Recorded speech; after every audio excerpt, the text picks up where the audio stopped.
Hi, my name's Phil. I like talking about politics, and after a couple of weeks break, Parliament is back in session, which meant we had another Prime Minister's questions where Boris Johnson attempts to avoid all the questions from MPs, amongst them, of course, Keir Starmer for Labour and Ian Blackford for the SNP. But first, if you'd like to be notified of daily news in politics, please subscribe to the channel and click the bell notification icon. Another little change, actually, may notice, I'm using a better camera now. Got a better camera. Hopefully this will work out. There is a slight cost in that I don't have the full range of microphone options that I did before. So it's a different microphone. So you'll have to let me know what that is sounding like, which people would anyway. But I'm actually encouraging you to do that on this occasion. It sounded fine when I tested it. But anyway, PMQs. Yesterday, Starmer decided to use his 6 questions to the Prime Minister to essentially tackle the growing scandal surrounding lobbying from former Prime Minister Dodgy Dave Cameron in a raid on an NHS salary scheme that may have personally made him over, according to reports, potentially over £20 million. That's just him, never mind his boss. Now, I talked about this scandal earlier this week, and I'm going to be doing so again, but I think I'll have to leave that a couple of days so that we're not just ramming this every single day. But what I'll do in this one is focus on the details of how Johnson tried to defend his role in the sleaze against questions from Starmer. Now, Johnson, of course, tried to distract from the epic failure of his government by, for example, drawing attention to the fact that the Conservatives brought in legislation in 2014 supposedly aimed at tackling the worst effects of lobbying. People haven't failed to point out the irony of the fact that if you go back to David Cameron's time in government, when he was Prime Minister, he talked about lobbying being the next big scandal. And here he is embroiled in it. So Johnson tried to point out that Labour actually voted against that legislation at the time. Now, just for the avoidance of doubt, remember it was the Conservatives in charge at the time. It went through. It's on the statute books. Now, Johnson wasn't stupid enough to try and blame that on Starmer, who was, it's not just that he wasn't Labour leader at the time, he wasn't even an MP at the time. But he did try to call him, call him to disown that action. Will you at least now say that it was a good thing that this legislation was put in? But Starmer was having none of it. He pointed out that Labour voted against it because it was crap. Who brought in the legislation, he asked. David Cameron, the same guy who has now been involved in a huge lobbying scandal as a paid consultant to a dodgy financier with whom Cameron stood to gain a personal fortune. But this is something Johnson does all the time, and Labour need to be hot on stamping it out. Not just Johnson, I mean Conservative Prime Ministers have been doing it for ages. When attacked about a serious failure of government, what they do is defend themselves by talking about this legislation that they want to bring in that's going to make it all brilliant, and how Labour have a cheek attacking them over this thing when they're not supporting that legislation. Of course, the legislation doesn't actually do what they say it does.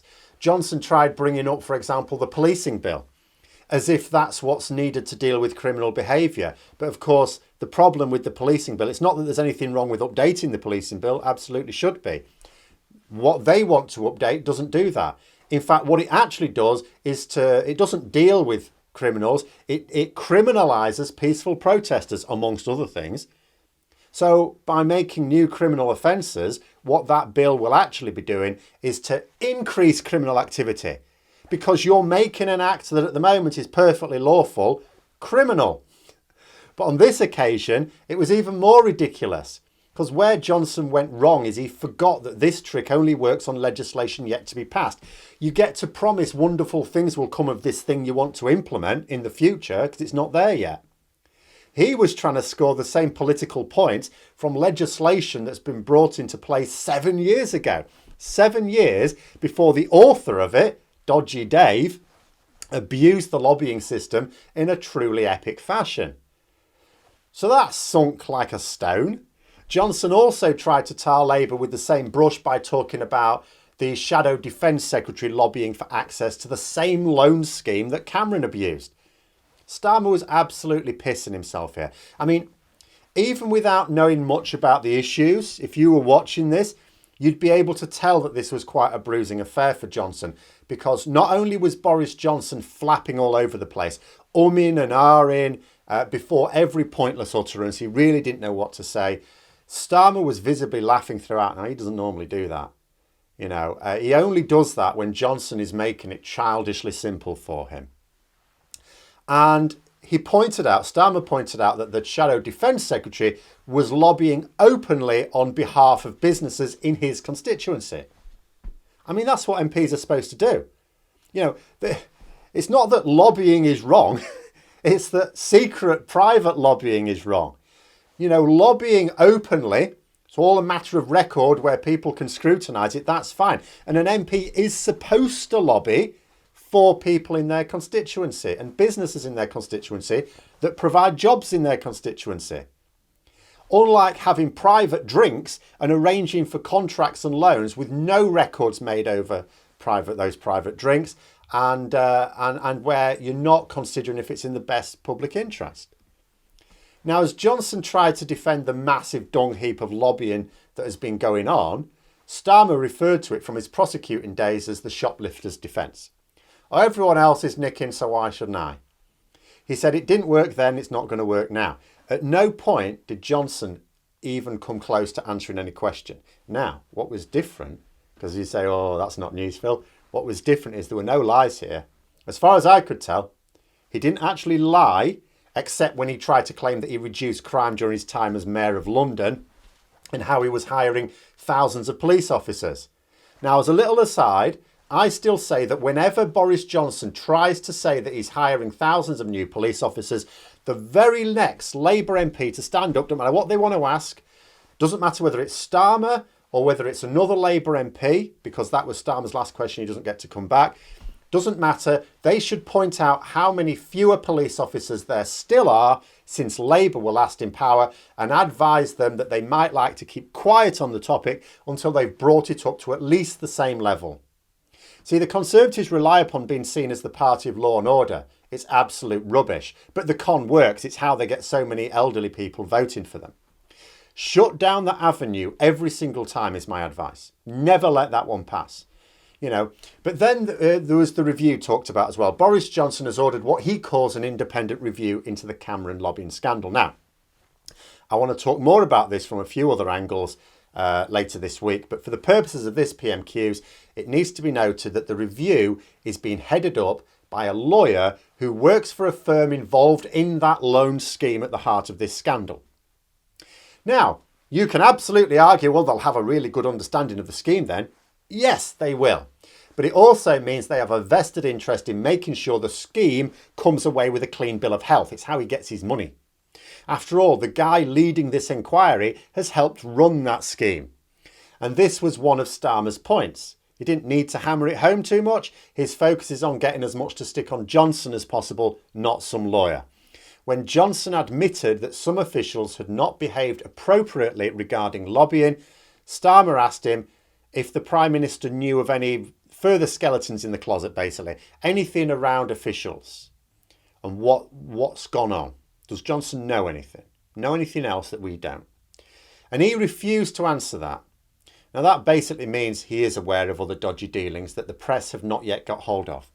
Or they have got hold of it and haven't reported on it yet. Maybe they're waiting for the Sunday papers. Because as much as Johnson doesn't mind lying, even he knows he doesn't want to get caught out in a lie on this. And note that Starmer wasn't asking if there was anything else not yet known. He specifically asked if the Prime Minister knew of any other officials being involved in this specific scandal. If Johnson wasn't aware, he simply would have had to say so. Now that's the easy politician's answer. He's not being asked if there were any other dodgy dealings still to emerge, just if the Prime Minister knew. Politicians have done this since time began. I'm not aware of X, Y or Z. That way, if anything emerges, you just say, well, I wasn't aware at the time. So he must be aware. Otherwise, he'd have given that very obvious politician's answer. And also, it's not just that he must be aware, it must be possible that someone can prove he was aware for him to have avoided that question. But those were Starmer's questions in no particular order. Then there was Ian Blackford's questions for the SNP. Now, he brought up the passing of the UN Convention on the Rights of the Child into Scottish law by his party in government. He pointed out that it enjoyed cross-party support in Scotland, even that of the Scottish Conservatives. He also brought up the fact that Boris Johnson's government, in stark contrast, is taking the Scottish Parliament to court for enacting the law. Johnson wants it struck down. He doesn't want it to be law in any part of the UK, it seems. Blackford noted that the government's chief objection was that the law would constrain Westminster's powers. Now, I could suggest that it would only constrain Westminster should Westminster wish to act against the convention. In other words, if it wanted to allow the abuse of children without any recourse and deny them UN-approved rights. But Blackford didn't bother with that, nor did he point out that the simple solution would be to simply enact it across the UK, which he has called for in the past, by the way. Instead, he asked the Prime Minister to explain how protecting children's rights in Scotland threatens the Tory government in London. Now, I have to say, as a first question, that's much better from Blackford than we've seen in a while. I've said it before, PMQs is a party power play for the most part, and each party uses it to push their own agenda. The agenda of the SNP is independence. So to that end, they obviously want to all the time show a gulf between Westminster and Holyrood. But too often recently it's been a bit clumsy, or, has been of late, as I say, not always. But this was not only fulfilling that brief, it was a question that any MP without a specific agenda, they could have been an independent MP, not playing party politics, might reasonably ask.